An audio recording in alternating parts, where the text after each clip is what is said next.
Our first panel discussion on the topic Mobilizing Climate Finance for Sustainable Growth. I request everyone to kindly be seated.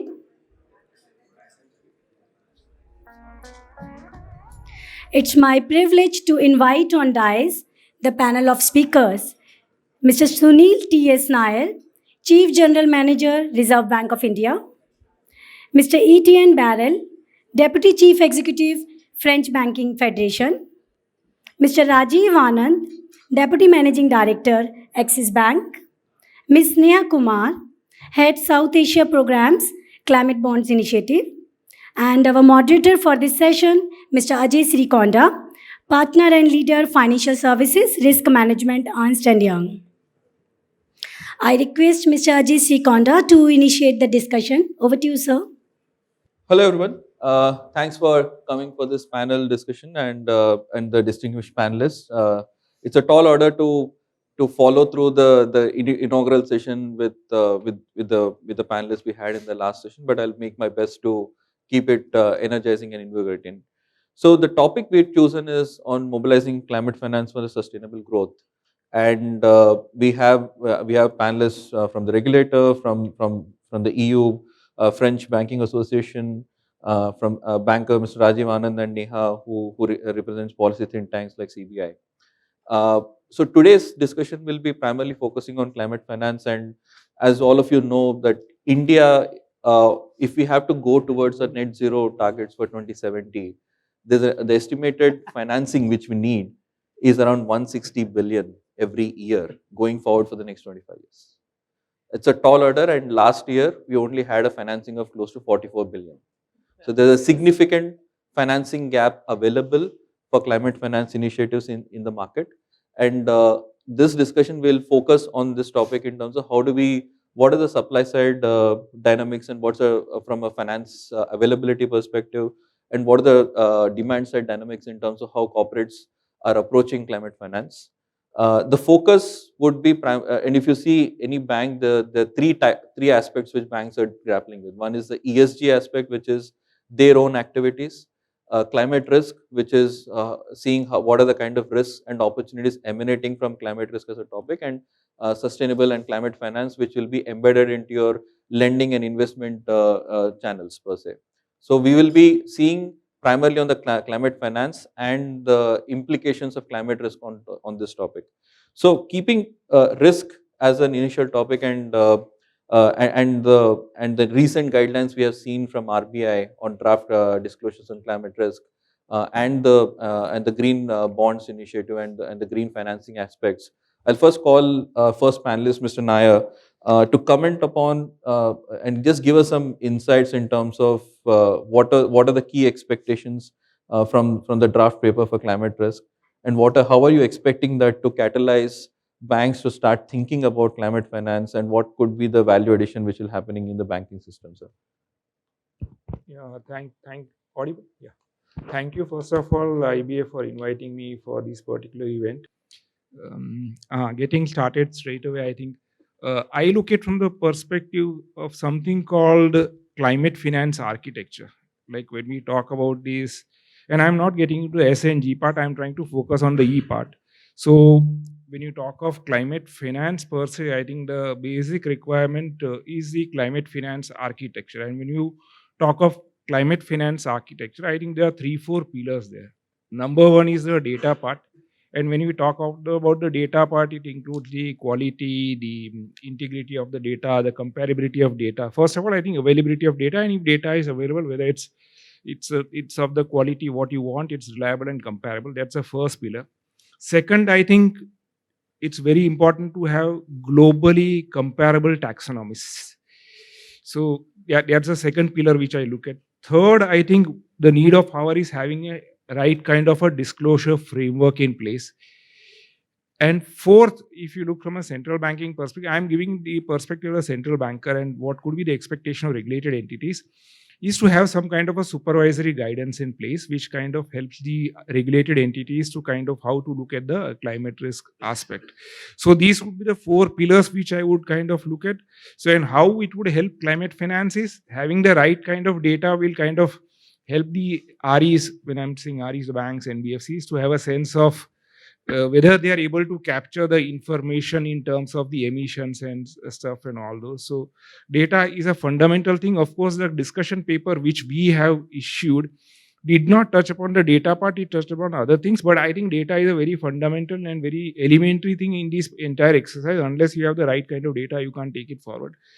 And it has linkages with the disclosure part. We have come out with the draft guidelines on disclosure framework, so it kind of, in a way, helps the market players to get a sense of what the financials of the regulated entity looks like. Because when you are talking in terms of climate finance, it's not only the bank. When you talk of banks, they get funds from somebody and they try to deploy the money. So the investors who are ready to kind of invest in bank, be it form of bonds or be it form of deposits or whatever it is, they need to have a sense of what the financials of the regulated entity looks like. So disclosure framework has a very important role as far as that is concerned. And thirdly, I think taxonomy. Of course, taxonomy, again, debatable whether it's a job of central banker or it's a job of a sovereign. But if having said so, I think you would have seen the sovereign green bond which India has come out with. There they have kind of defined in a very broad terms a taxonomy and defined the sectors where money would be deployed. And we have taken cue from that, and we have tried to come out with a green deposit framework in April 23. And if you look at the sectors, we have tried to mimic what the sovereign green bond says. So there again, taxonomy plays a very important part, because what is green, what is brown, otherwise there could be greenwashing concerns. So I think these three pillars, and coming out with a supervisory guidance. I think for the audience who is sitting here, I need not touch upon that part. Basel Committee has come out with the principles on supervision of principles on the climate risk aspect, the 18 principles. 12 pertain to the regulation part and 6 the supervisory part. We are looking at those principles, and we will be shortly, I can't commit on the timeline, but we will be surely coming out with some kind of a guidance which will enable the regulated entities as to when they look at the climate risk part, what are the aspects they need to factor into, or what kind of basic things they need to have in place, be it form of a policy framework, be it in form of a strategy, be it form of a governance framework, looking at the credit market and liquidity aspects. So all those aspects are the 12 principles and the internal controls which should be in place. So this, I think, I would say in very short form, you can of course go on and on, I think, but these are the 4 or 5 things which are needed if we are thinking in terms of climate finance, and which a regulator can do and which we have done. And if you look at jurisdictions across the world, I think they have tried to look at from that perspective only. Again, there are other things which like to incentivize and disincentivize and all those things. I am not getting into that part, but I think fundamentally when you look at the climate finance part and the role the regulated entities can play as far as climate finance is concerned, and how the regulator can create an enabling environment, I think these are 3-4 aspects where we can do something. And of course, the missing piece I did not mention is about the scenario analysis. Again, that helps the market players to get a sense of how the financials of the entity looks like, because the disclosure is intricately linked with the scenario analysis part, because that gets the investor in sense of the financials of the RE, what it looks like and what kind of impact it will have from the physical and transition risk perspective. I'll stop there. Thanks, sir. And the whole climate risk architecture you mentioned is laying a strong foundation for REs, both banks and NBFCs, to initiate climate finance. So with that, with that cue, I'll go to Mr. Rajiv Anand. Rajiv, from a private sector bank perspective, what are the kind of climate financing activities you are doing as a bank, and what are the roadmap you have for the next 1-2 years in this space? So thank you for having me, and I know we are as a panel battling against what looks like quite exciting election results, so we'll try and keep this as exciting as possible. I think the first and primary criteria that we look at is bankability. Yeah. Does it meet the credit hurdles that we have? Is the number one criteria as far as, I mean, it doesn't matter whether it is green or blue or whatever it is the project or is the loan bankable, is the number one criteria. Once we meet that criteria, then we have, as a bank, we have adopted the best-in-class standards, which is the IFC Washington principles, and therefore we put every transaction through over a certain number, typically term loans, through that framework on whether it meets the requirements from an ESG and climate risk perspective. Yeah. So therefore, bankability is number one, and two thereafter is whether it meets the underwriting standards. And I think the point that I'm making there is, it is as much and we've seen this historically as well, that whether it is ESG or climate risk, it is as much a risk as it is an opportunity. And we have seen numerous cases even in India, where projects have failed, because of climate issues, Yes. etc. And I think this is becoming more and more of an issue. We've had probably record temperatures in the country. We will probably have floods in the next 3 months in India as well. And so therefore, the vulnerability to our portfolios, through climate risk is only increasing as we go forward. And I think the way that we look at it is from that lens. And I think the point that Mr. Nair made is I think increasingly we are also seeing the regulator is emphasizing that banks need to look at climate risk, much more than what we are doing today. Yeah. Thereafter, from a climate, I mean, having set the context as far as the risk is concerned, we've also made external commitments in terms of increasing our green book, increasing our social book, and we're doing pretty well around that. We've also internally committed to reduce the dirty sectors. But I think it's important for us to also recognize the fact that we've got to do, ultimately as a large bank in India, we've got to do what is right for India. And so therefore, I mean, just to think about thermal, India will continue to grow its coal capacity till 2045, and yes, having said that, there will be a transition towards renewable energy, but it is not as if thermal is going away anytime soon. And so therefore, we've got to get that balance right of doing what is right for the environment and doing what is right for the country. And I think that is a constant battle that we go through as executive, and that's a constant battle that we have with our ESG committee as well at the board level. We're probably the only bank in Asia that has a ESG committee at the board level, and so therefore we get a lot of push guidance from them as well around this. And I also want to look at it from the other side, which is the financing aspect, and we've used multiple ways to be able to create new pools of financing for ourselves. We've created a green bond. We were one of the first in Asia to issue a 81 sustainable bond, very well received. And I think one of the things we may not necessarily, and I was mentioning this to Nair, is we may not necessarily have got pricing benefits around this, but it certainly opened up new pools of money. And I think if I remember the numbers right, about 46% of the investors were from ESG funds, which under normal circumstances wouldn't have been available to us.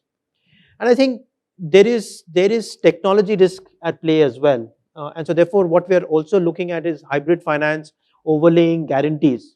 So therefore we have done transactions with Guaranco, we've done transactions with ADB, where we work together to be able to work in EVs, for example, where we may not necessarily have been fully comfortable with taking on that risk. We've overlaid a guarantee from, for example, Guaranco or ADB, as the case may be. From a risk sharing perspective. And from a risk sharing perspective.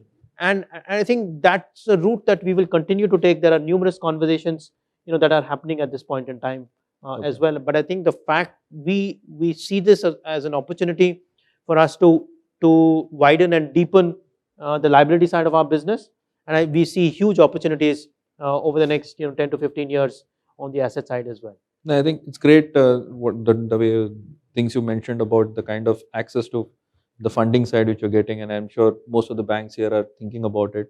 That's something which is really interesting. You touched upon the underwriting standards. I'll just come to that point from a capacity building point of view as a second part of the panel. So moving from Indian banks, I'll move to Etienne, to you to get a EU perspective on this topic, because EU is one of the leading, if not the leading, the best in terms in this space from a climate financing perspective. There have been a lot of regulatory interventions which happened from a CSRD, the EU Climate Action Plan, and EBA is also very active in this context.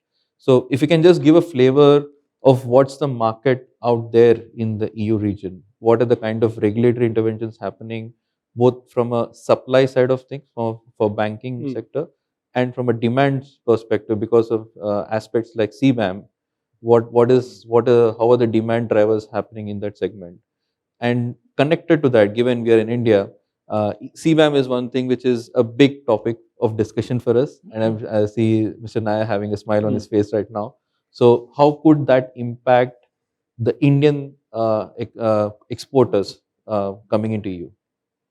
Thank you very much. I'll try to be as concrete and give as many examples as possible, because I will remain completely in what my co-panelists presented as a regulatory framework. That is, Europe can be a bit more advanced, but it is exactly in the same framework that you outlined. So first thing is data, and you mentioned CSRD. CSRD, it will happen next year. That is in 2025. We will have the first set of data given by corporates in Europe, and also the subsidiaries in Europe from international companies, Indian ones, for instance. And the threshold is very low. It's 50 million euros of turnover per year. So it begins very low. And it'll be a top end of our MSME segment in India. It's for Europe. It's also very difficult. It's if I take the number of KPIs that you have to provide, it's 1,178 KPIs. So we do it the European way, a bit too comprehensive. And here, what can we do as banks is to help our clients and to train them and to explain them what is the content of it, because they are just a bit like us, not completely lost, but it's a learning process, and we are here to help them.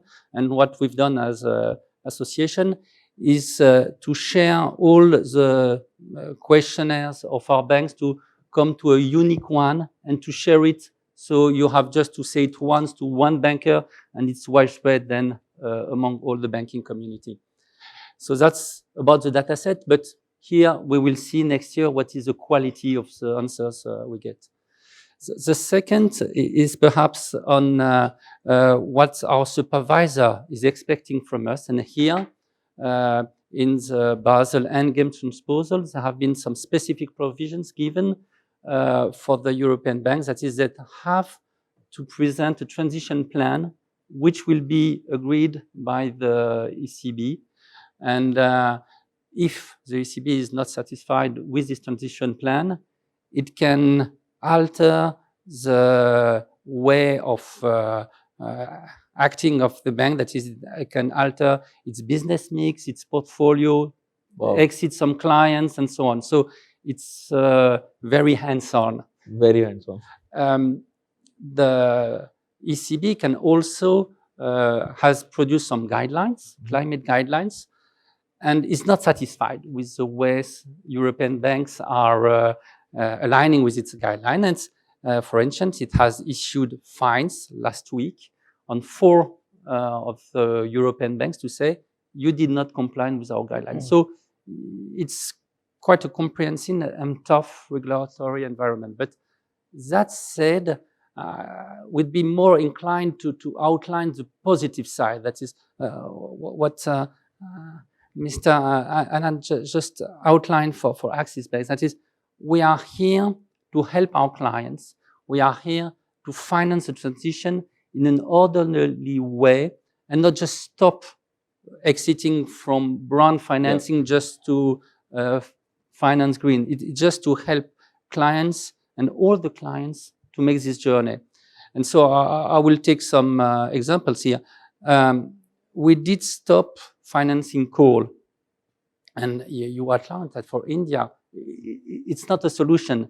So here, we take the lessons from that. And for oil and gas, for instance, we said, okay, we will decline, but we will decline in a progressive way, because you cannot substitute that efficiently, and we've seen that for coal.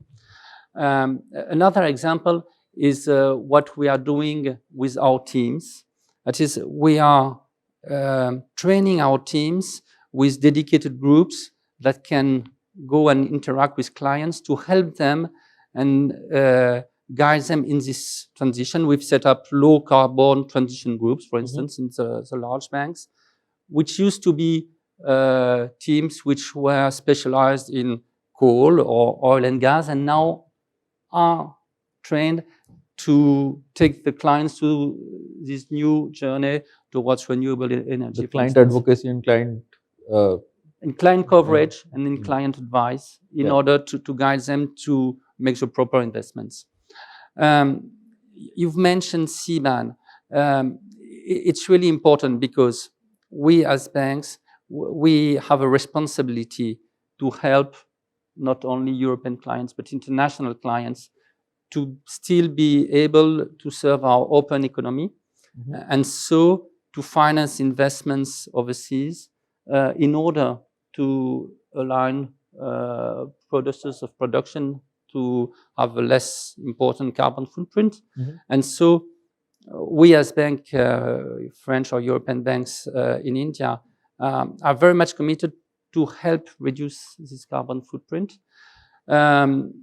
If I take the example of French banks, there are none of them now in the top 10 league tables for oil and gas financing, but 4 French banks out of the 10 first international banks are in the league table for green bonds. So we think that this shift is here to help our clients. Okay, that's interesting.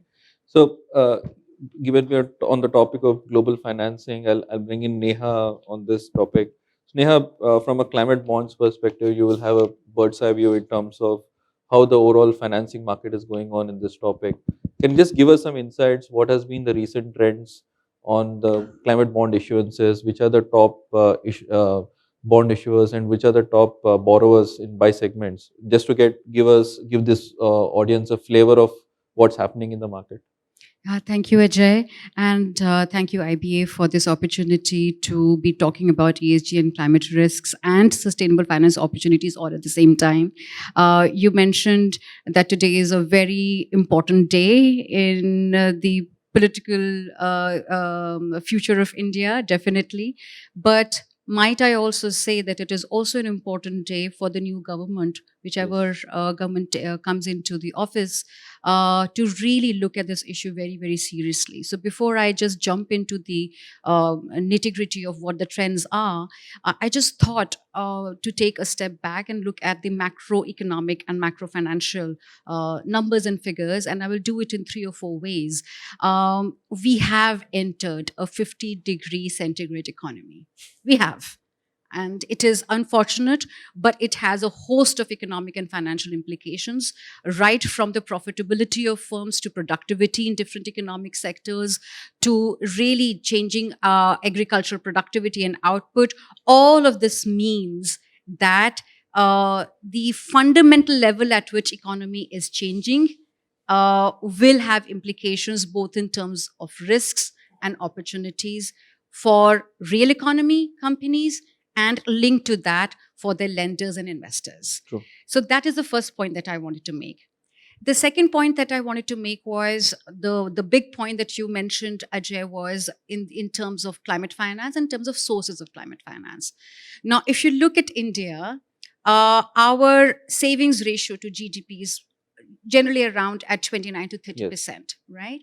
And if you look at a sustainable growth rate of, say, 7.5 to 8% that we will have to maintain, keeping in mind that it will also need to be resilient, climate resilient, and decoupled from emissions as much as possible, we would require an investment rate of nearly 35% and a savings ratio of nearly 33%. So this would mean an increase of about 2% of savings ratio to come into the supply. Yes. Now, why I mentioned that is for 2 reasons.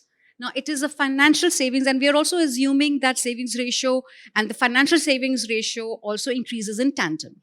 Now, over the last couple of news items, you may be seeing that it has declined, and there are different points of view on it.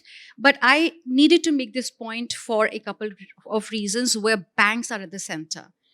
One is that savings, financial savings, they get intermediated through banks, and so that's what comes into the economy. The second is also they get also invested through capital markets. Now, both of these are important in terms of climate finance. Now, stepping back at climate finance, what do we mean by climate finance in the current scenario?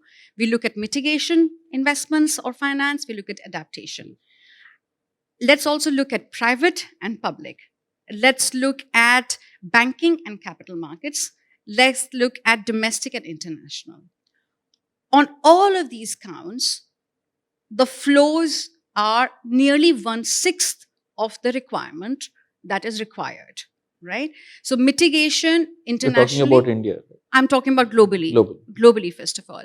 We require about 6 trillion to 8 trillion right now, by all estimates.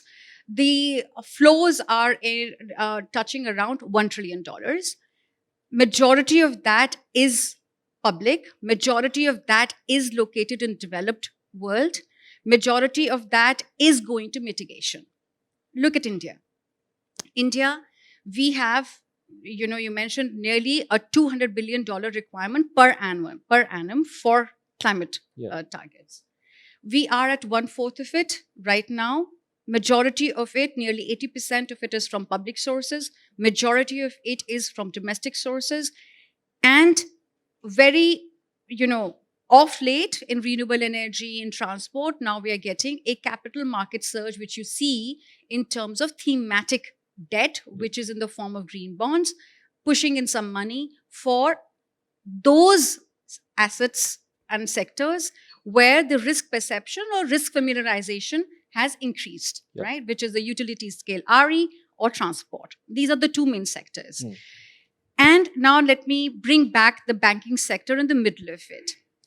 Banking sector till about 2022 was actually leading the green bond issuances. It was at around 41%. And the corporate sector was nearly at about 37%. Why I bring capital markets besides lending as an important piece into this is that banks themselves, like Rajiv just mentioned, that tapping into this market is also tapping into an opportunity. Yes. So it is not all about risks. It is also about opportunity for two reasons: for banks' own resource mobilization and then on lending, and investor diversification that Rajiv obviously mentioned. So there may not be a very big chunk of greenium, as you call it, but that is not the only motivation. I think it is the preferential capital and investor diversification that is really, the key to increasing this. Diversification and also access to a lot of And the investors new coming pools in. of finance. And Definitely. treasury after treasury will tell us that. Now, within the financial institutions, I think the majority has been a couple of Axis is one of them, but it has been, say, some large banks and NBFCs like RAC and PFC.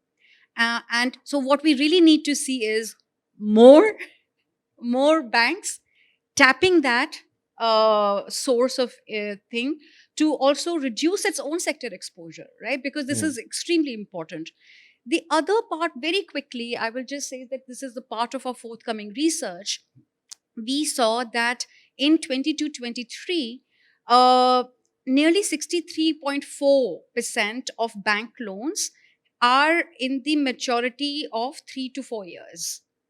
Now, which again, I'm talking from the point of view of opportunity. If there are short tenor loans which are dominating, transitioning may be easier as loans get taken out. But overall, we need long tenor investment, we need long-term investment, and hence again, the importance of capital markets.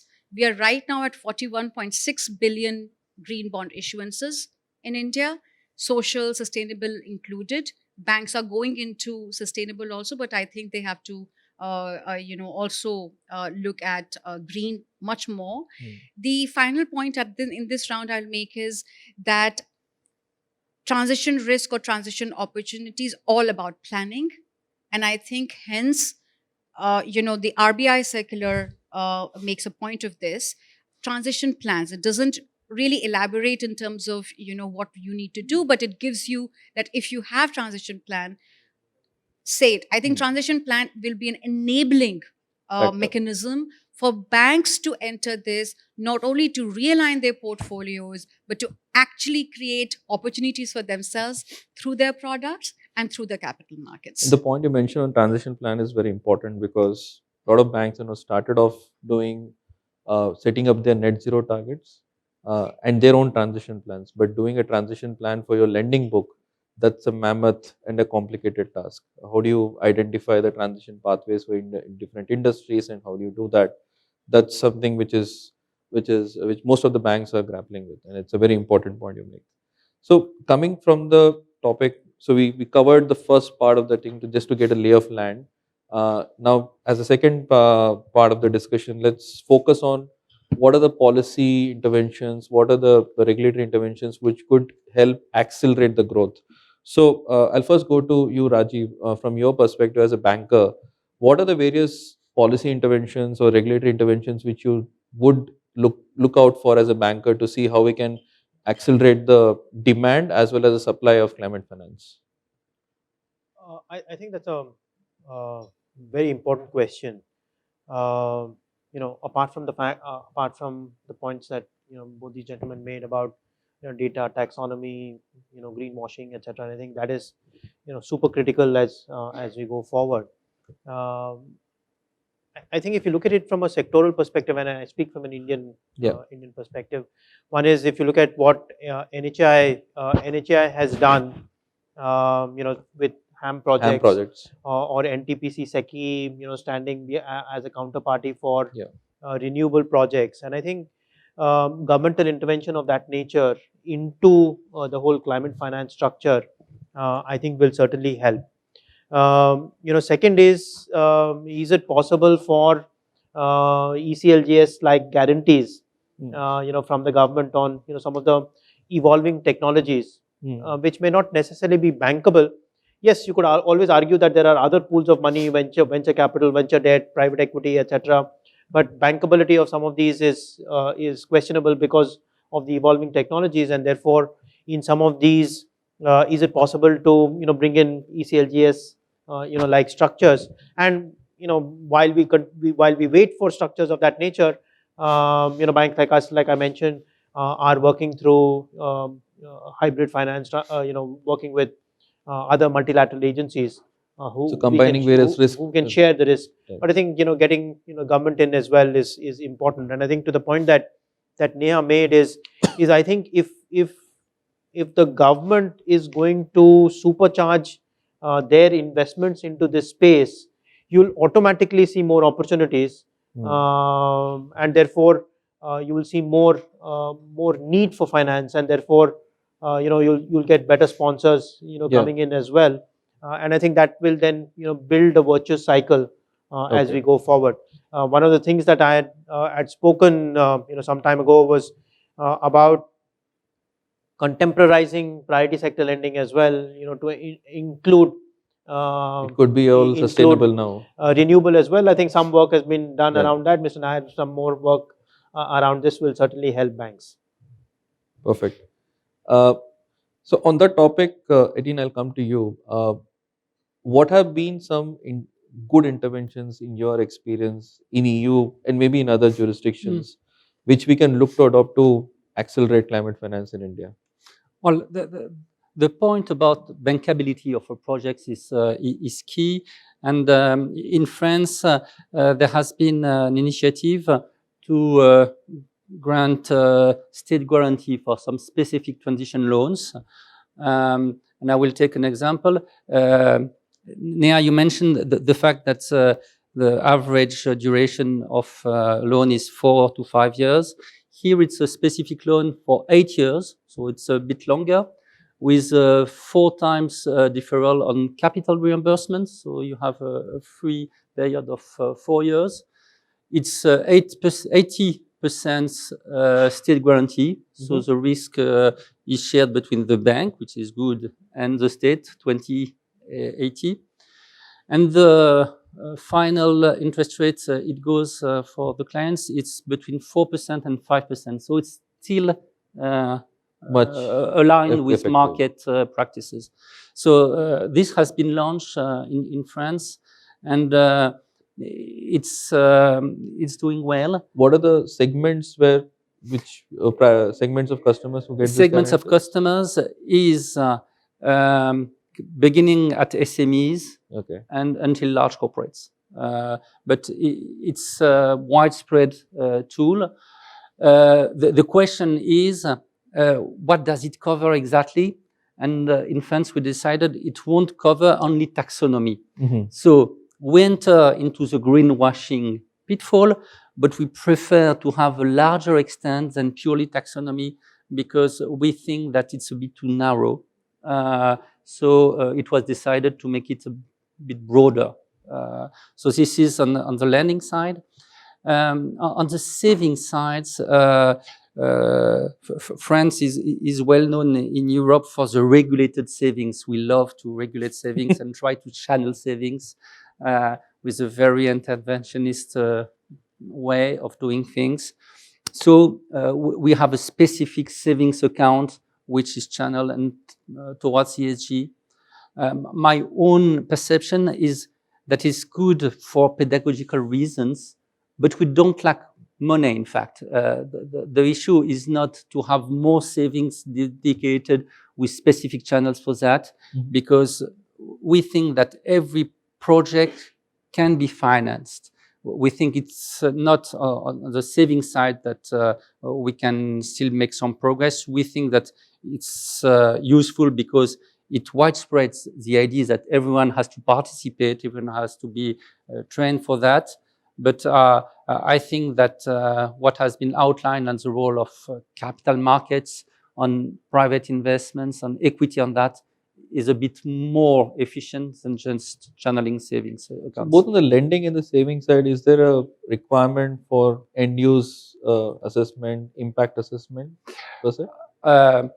Yes. Well, at least in France, we have, as banks, to not measure impact, which is a bit difficult, but to report how much of those specific savings is dedicated to ESG and for other segments like housing or small corporates and so on.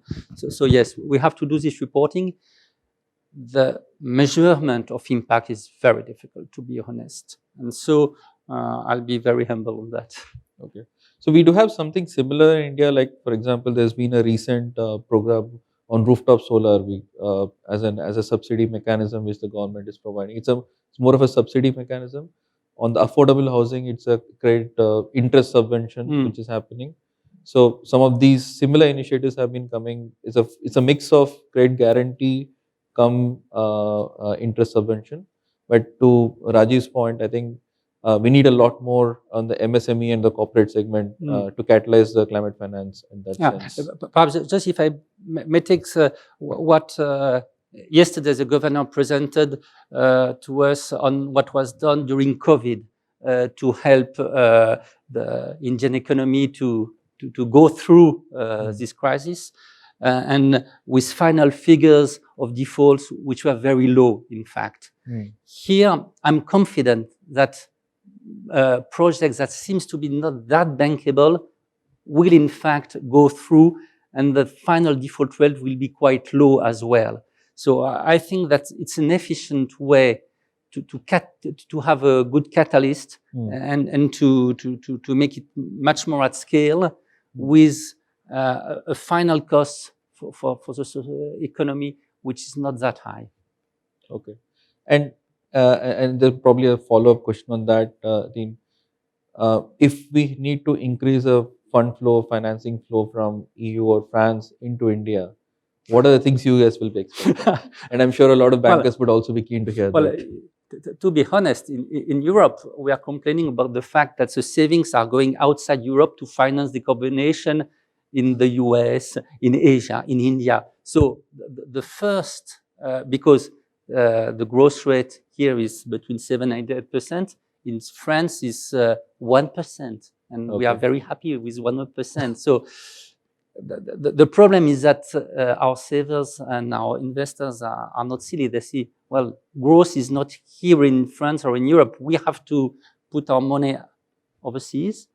And everything is done by our governments to say, no, please keep it in Europe. If I gave a figure, each year, 350,000 billion of euros go out of Europe to be invested out of Europe. And our first objective is to say, please look at the opportunities in Europe.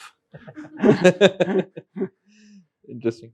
So, Neha, from your perspective as a policy expert, what are the initiatives which you would look out for in India? Let me also just reply to him by saying that both climate needs and opportunities in emerging economies is where Europe should be investing. The return on investment is much higher. Yeah. And what we do see is that whenever there is any kind of hike in interest rate, all of that investment goes back. So if we really have to talk about climate finance flows, then we have to be much more collaborative, not only in flows, but also in terms of also how we adjust and understand risks in emerging economies. So that's one point that I really, really do want to stress upon. The other thing, and it's also part of the policy dialogue that we should be having and we are having in the G20. But coming more to Indian policy landscape, I feel that regulators in India are ahead of policymakers in India. Once the regulator sees that, yes, it is to be done, they actually go forward. We have seen that with SEBI. We are now seeing that with Reserve Bank of India. And that is a huge, there's something that we should be able to pat our backs on, because this is really, it sets a signal, it sets the tone in the market. So it's a very important aspect. But a central bank can do only as much. So we do need very strong fiscal policy signals, financial policy signals, as well as now, I think, increasingly a dialogue in industrial policy. So without that, like Rajiv mentioned, if the sectors or the government push is not there, you will not get that pipeline of bankable projects to be able to fund. So I think that's an important one. On fiscal policy and financial policy regulation, I would say that it's not directly related to banking sector, but I think more with the pension funds and insurance sector. They have nearly $1 trillion sitting between LIC and EPFO. And they already have some carve-outs for infrastructure, investing in infrastructure. If we were to maintain or think that some minimum supply of green capital should be in the Indian market, then would it not be an interesting idea to say, have some mandatory carve-outs of say 5 to 10% that will unleash nearly $35 to $70 billion per annum into green activities. So what I'm saying is, I think there is a role and a possibility of thinking of mandatory carve-outs. A large part of that is still, in the GSECs from life insurance company, for example. But still, the corporate market will get a push.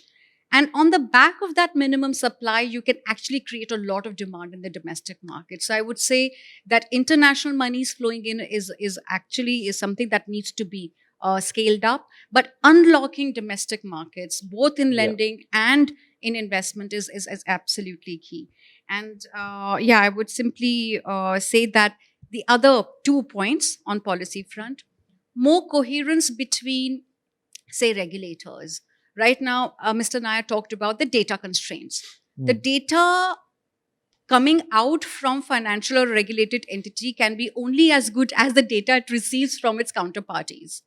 So what RBI is doing in terms of, say, much more forward-looking disclosures, can we have the same from SEBI? So I know it's a point of debate and discussion, but more cross-referencing, more interoperability, is required. And then finally, I would say sector transition pathways. Unless you have a pathway, say aligned to your 2070 net zero target and your interim targets, we will not understand how the energy mix and demand will change. And that lies within the purview of Niti Aayog. So I will stop here. Sure. Thanks, Nair, for the brilliant insights. So I'll bring Mr. Nair into the mix and let you have the last word on this panel now. So, sir, we heard from the panelists both from policy side, from banking side, and also what's happening in the international market.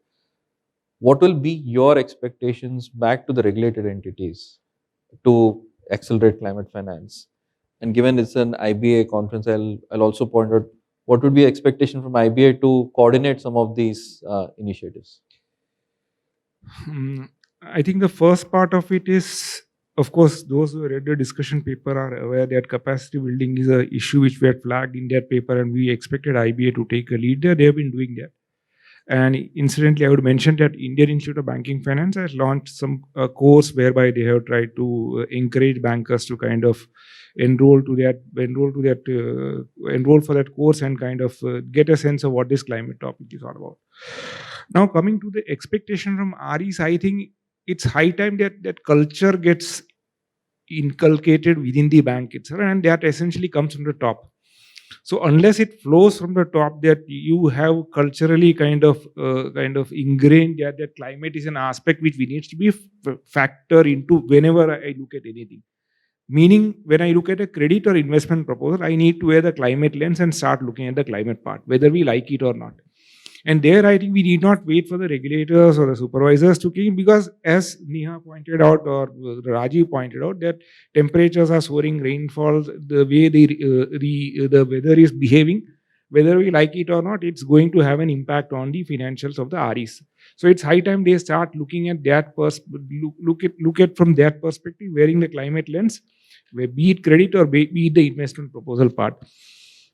And second, I think there is a need to have some kind of a strategy also in place. How do I kind of approach that problem? So even there also the regulated entities need to kind of think of how do we take on these problems head on, like what could be our approach.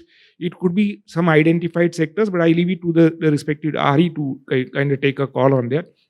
But in some, I would mean a board driven kind of agenda, having some kind of a strategy in place, identifying and more importantly, when you talk to the corporates, talk to them about what is their net zero plan, how do they kind of intend to navigate their journey, and how they can help. Like, do they have, because as our European colleague, French colleague mentioned, trying to understand from the corporate that if they are in a brown sector, not simply shying away from them, talking to them and understanding that whether they can move to the green, and how can an RE help out that entity to navigate that green journey. I think that is also very important as far as and IBA. I think it's high time we start thinking in terms of transition pathways of at least the hard to abate sectors. I think some groups could be formed in IBA, and they could kind of deliberate and think of what could be a transition pathway for the hard to abate sectors, be it steel or be it, because I think CBAM is something is on the way out and it will have an impact. So how do we kind of course, there will be help required from the sovereign or the government side, but I think sitting back and saying that, no, we'll wait for a sovereign to take a call and then we'll try to do, I think it may be kind of a difficult thing which we'll have to take on head on. Yeah, there is no other solution to that. I mean, for us to be relevant and achieve 10 trillion and being the third largest economy, and again, a lot of things has to happen. And again, I think when Neha was touching about, I think one thing we need to understand is, as far as REs are concerned, and from a regulatory perspective we are concerned, I think we are concerned about the stability of the entity, the soundness of the entity, and the financial stability implications it has. So banks can only go up to a point. They can't go beyond a point. So if we are trying to mandate giving lending to a particular entity or giving some kind of an incentive or a disincentive, I think that is not, maybe, I think that may not work. Because even if you look at globally also, that has not worked, and it's very difficult because there's a lot of debate going on whether tinkering with these risk weights or giving incentives is the right way out. But as our French colleague again mentioned yesterday, the interaction with the governor, where in the COVID time we took some limited kind of measures for a limited period of time. Can you think of something on that line, so that maybe for a limited window, whereby once the momentum is there, I think then the system will take care. Like in the renewables and EVs, we are seeing now the system is taking care. So can we do something in some other sectors whereby once the momentum is there, the things kind of take off? Sure. Thanks, sir. So we come to the end of the panel, but we have around 10 minutes. If there are any questions from the audience, we'd be happy to take. Do we have a mic?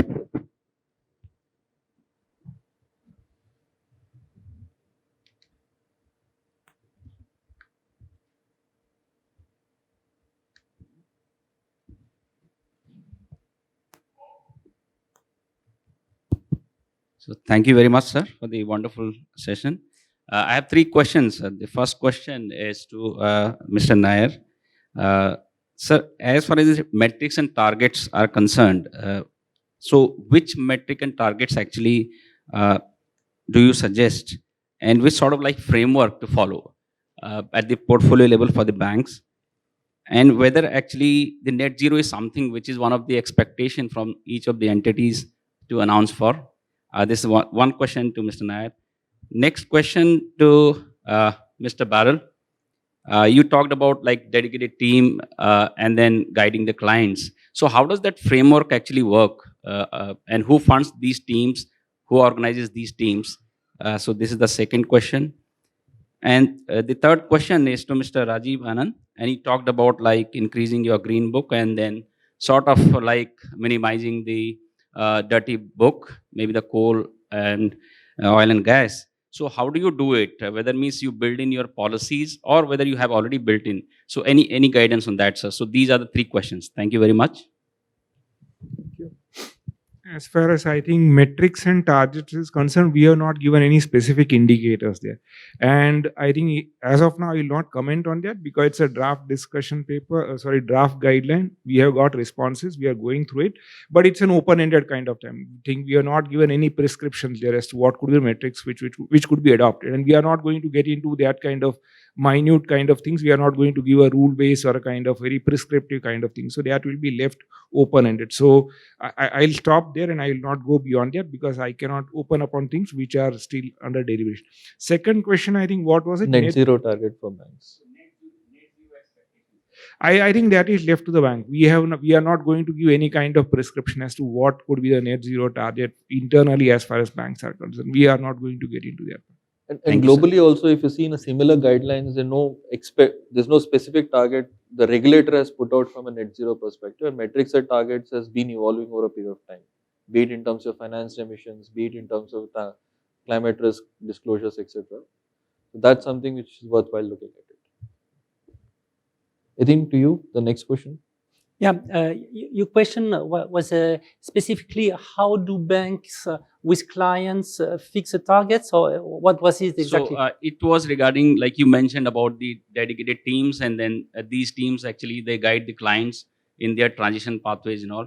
So talking about the climate advisory, who actually organizes the teams? Like from federation side, you have the teams for the banking system, wherein they go to the large clients and actually guide them.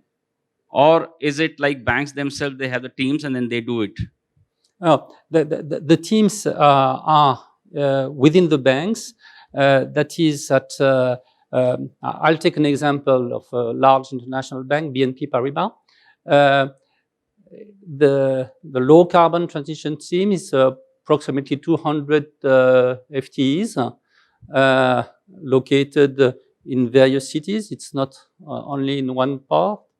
And they are working both directly with some large clients and also so to engage large clients, large corporates, but also internally to give some support to client-facing teams which are in relation with smaller clients, and just to give the training, to give the guidelines, to give the tools internally. So it's two ways. I think that I mentioned BNP Paribas, but I can mention other. Crédit Agricole did the same, Société Générale as well. I think it gives two messages. The first message is that the clients are not alone. That is, the clients can count on their banks to help them, and that we are not here just to decarbonate our balance sheet. We are here to decarbonate the real economy, and which is a bit different and a bit more difficult, but more important. And the second message is that banks are moving internally as well. That is, we are asking our clients to change, but we as banks are also changing and modifying our organization. So, just looking at the two metrics specifically, this is a commitment that as management we've made to the board in terms of increasing our exposure to EV two-wheelers, increasing our exposure to affordable housing, and increasing our exposure to renewable energy. And this is a 5-year plan that we have, and this is something that we track on a quarterly basis, and we report to the ESG committee of the board. Similarly, we've also looked at of transitioning over a period of time the relative percentage of dirty sectors. We've actually also had instances, for example, asbestos companies. We've actually exited some of those companies, and so therefore it will be a mix of some of these exits, but at the same time have a transition over a period of time, because like I said to you, that thermal etc. will continue to be important from an Indian context, and so therefore shutting off the tap tomorrow morning doesn't make any sense either. To in many cases you could potentially be increasing credit risk if you do that, and so therefore one will need to transition, and that transition is the numbers around that is something that we track as well. Any next questions?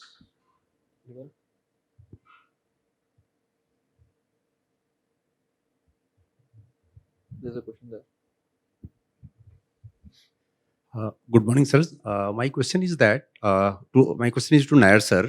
So the question is, when we see RBI draft disclosure guidelines, so there we are required to disclose that what will be the impact of climate risk on our portfolio, and for that there are different pillars which has been given. And when it comes to the disclosure which is expected from the companies, so they are required to follow BRSR guidelines, so which is very different from what banks are supposed to disclose.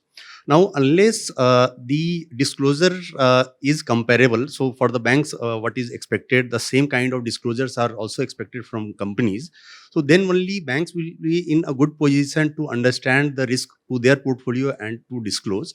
So just wanted to have some clarity that what is the thought process at the regulatory level, how we are trying to align this with ISSB S2, because RBI's draft guideline is more or less aligned to ISSB S2, but unless corporates are required to disclose as per ISSB S2, we in banks will not be able to assess that effectively. A point well taken. I think Neha has already responded to that. And it's a very touchy area. I will not kind of get into the crossfire, and I don't intend to get into a crossfire. So, but there are forums, there are avenues available, and this is something which is engaging attention of our top management also. But I'll stop there and not kind of get into. I don't want to get into kind of caught into a thing where I'll be able to. It will be difficult for me to wriggle out. Well left, sir. Maybe. So, Maybe. I'll jump into the crossfire. It's the same Brave thing. man. Stupid.